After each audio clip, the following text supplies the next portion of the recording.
Hey everyone! The first question I have to ask everybody is, what is your favorite food? Personally, I love sushi. I've only ever tried it here in Canada, but I'd love to have the opportunity to try authentic sushi from Japan, surrounded by their rich cultures and traditions that I can immerse myself into. Something that has become really popular nowadays in Canada is sushi. For example, my mom and dad have never eaten sushi before and had only ever tried it when I introduced it to them. They loved it, something we now all enjoy from the Japanese culture. Today, we're going to talk about how food and diversity have a strong relationship in many ways, and how culture is greatly built on food. Along with that, almost every country has a national dish, and the national dish of Japan happens to be sushi. In Spain, it's paella. In the United Kingdom, it's chicken tikka masala. And in Italy, it's pizza. To begin, the reason why I chose the topic of food for this presentation is because food is something I really enjoy on a daily basis. As I cook, eat, and try and experience new flavors from the diverse cultures whenever I can. Some I've loved, some I've liked, and some not so much. But don't let one experience of a dish you didn't like determine whether it's for you or not, as there are so many varieties of foods in every culture, as I wouldn't let one experience determine my view of the rest. What impact does this topic of diversity have to someone attending Seneca College? Well, Seneca College has a diverse group of people from many different nations, and it can create opportunities through friendships and more, as the people around you can introduce you to new foods from their cultures. And what better way to make friends than through food, and how going out to eat or being invited over to their home not only introduces you to new food, but possibly into a new culture to learn and experience. Of course, we always need to be respectful, even if it's not for you. To continue, food influences many cultures and traditions. Culture is greatly influenced by food. For example, if you live in the Middle East, many foods you will eat will include the food that are available in that geographic area, such as grains and spices that are predominantly in that country that has its own traditions and ways of preparing their food. As well, traditional cuisine is passed down from generation to generation and is also an expression of cultural identity.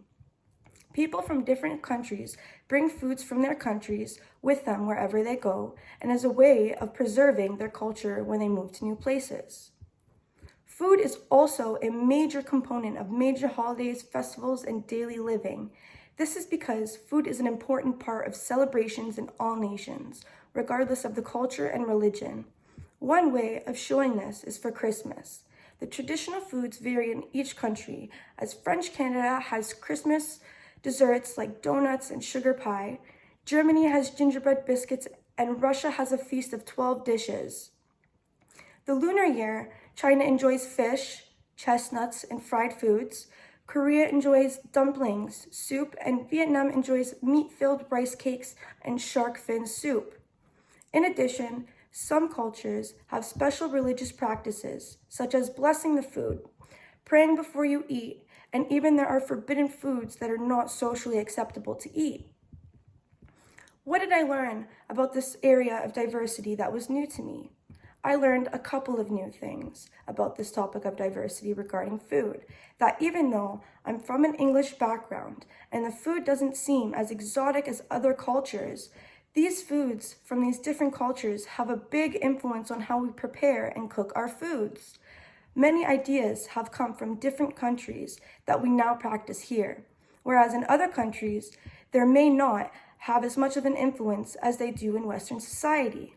Some cultures, I would say, are more influential than others in adopting the different food traditions. For example, pizza, it originated in Italy, but has now been integrated into Canada and many different countries for the sake of them.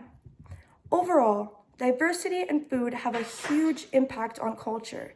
The diverse people attending Seneca College, it influences cultures and traditions, and food is a major component of all major holidays, festivals, and even a part of daily living. To conclude, trying new foods from different cultures can be an amazing experience for anyone because of the different flavors and new foods that you have the opportunity to try. Food brings people together, and whether it's lunch with a friend, a wedding celebration, or just dinner at the kitchen table.